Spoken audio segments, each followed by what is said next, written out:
నమస్తే, నేను మీ నగేష్. ఆంధ్రప్రదేశ్ ముఖ్యమంత్రి చంద్రబాబు నాయుడు గారికి, మంత్రి నారా లోకేష్ గారికి, ప్లస్ తెలుగుదేశం పార్టీలోని కొంతమంది కీలక నాయకులకు గత 4-5 రోజులుగా నిద్ర పట్టడం లేదంట. నిద్ర పట్టకపోవడానికి కారణం ఏమిరా అంటే, అమెరికాలో అదాని మీద నమోదైన కేసుకు సంబంధించి ఆంధ్రప్రదేశ్లో మాజీ ముఖ్యమంత్రి జగన్మోహన్ రెడ్డిని ఏ విధంగా ఇరికించాలా అని రకరకాల ఆలోచనలు చేస్తూ వాళ్ళకి నిద్ర పట్టడం లేదంట. అంటే వీళ్ళ టార్గెట్ ఏమంటే, అదానీని ఈ అంశంలో ఎలాంటి ఒక్క మాట కూడా అనకుండా, అదానిని ఈ ప్రస్తావనలోకి తేకుండా జగన్మోహన్ రెడ్డిని ఈ కేసులో ఫిక్స్ చేయాలా, ఆయన్ను వీలైతే గవర్నర్ నుంచి అనుమతి తీసుకొని ప్రాసిక్యూషన్ చేయాలా, మరీ అవకాశం ఉంటే కన్నా ఏదో ఒక రకంగా ఇంకోసారి జైలుకు పంపించాలా. ఇది వీళ్ళ టార్గెట్. అది ఎలా చేయాలా అనేది అంతుబట్టక ఇప్పుడు నిద్ర పట్టడం లేదని చెప్పి తెలుగుదేశం వర్గాలు పాపం చాలా బాధపడిపోతున్నాయి. ఇంతకు జగన్మోహన్ రెడ్డి చేసిన తప్పు ఏందిరా అంటే, ఆయన ముఖ్యమంత్రిగా ఉన్న కాలంలో సెకి అంటే ఇది సెంట్రల్ గవర్నమెంట్కు సంబంధించిన ఒక సంస్థ, solar energy corporation India limited అనేది ఒక సంస్థ. దీని నుంచి సోలార్ పవర్ను ఆంధ్రప్రదేశ్లో వ్యవసాయ రంగానికి సంబంధించి ఉచిత విద్యుత్తు నిరంతరంగా సరఫరా చేయడం కోసం, అంటే రైతులకు ఎలాంటి ఆటంకం లేకుండా నాణ్యమైన విద్యుత్ ఇవ్వడం కోసం ఒక యూనిట్ ₹2.49 కొనడానికి అగ్రిమెంట్ చేసుకున్నాడు. ఏది? సెకితో. దీన్ని ఏదో అమెరికాలో అదాని మీద అక్కడ పోలీసులు కేసు నమోదు చేశారు.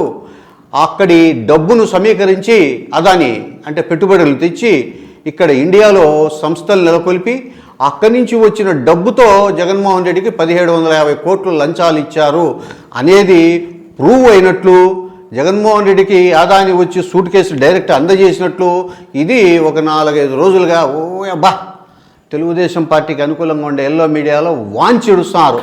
ఇది వాళ్ళే అదానితో మాట్లాడినట్లు, అదాని వాళ్ళకి చెప్పినట్లు, అదాని సూట్ కేసు తీసుకొని వచ్చి జగన్మోహన్ రెడ్డికి ఇస్తూ ఉంటే వీళ్ళే దగ్గరుండి వీడియో తీసినట్లు. తెగ రాసిందే రాసి జనం చదవడానికి కూడా చచ్చిపోతున్నారు.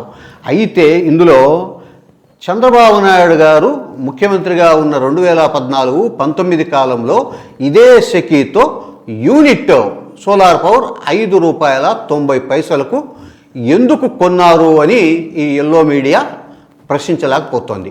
అంటే జగన్మోహన్ రెడ్డి ₹2.40 రైతుల కోసం కొంటే తప్పు, అందులో అవినీతి జరిగింది, ఆయన 1750 కోట్ల రూపాయలు లంచం తీసుకున్నాడు.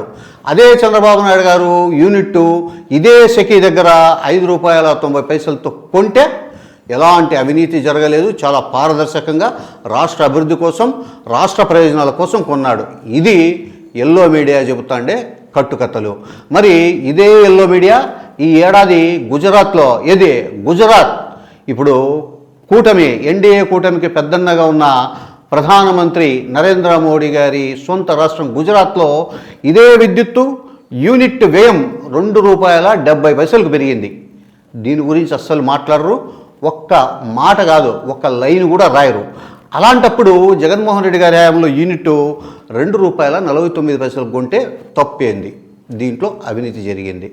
ఇది కేవలం రాజకీయ ప్రయోజనాలకు జగన్మోహన్ రెడ్డి మీద ఎలక్షన్లకు ముందు బురద చల్లి వాళ్ళ రాజకీయ ప్రయోజనం నెరవేర్చుకున్నారు.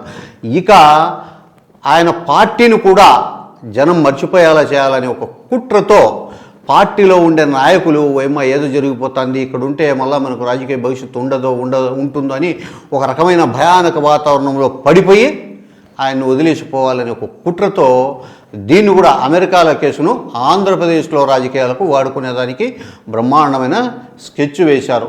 దీనికి సంబంధించి ఇప్పుడు అమరావతి రాజధానిలో ఇదే మేధోమథనం జరిగి ఈ రోజు వరకు ఒక కన్క్లూజన్కు రాలేకపోతారంట. ఏతావాత జరిగేది ఏమంటే, అధికారులు చెప్తుండే ఒక సమాచారం, అనధికార సమాచారం ప్రకారం ఈ కేసులో అవినీతి జరగలేదు. ఒకవేళ అవినీతి జరిగింది అని రాష్ట్ర ప్రభుత్వం చూపించి జగన్మోహన్ రెడ్డి గారిని ప్రాసిక్యూషన్ చేయాలనో, ఆయన మీద కేసు పెట్టి జైలుకు పంపించాలని ఒక ప్రయత్నం చేసినా జగన్ గారిది పీకేదేమీ ఉండదు అని అధికార వర్గాలు చెబుతున్నాయి.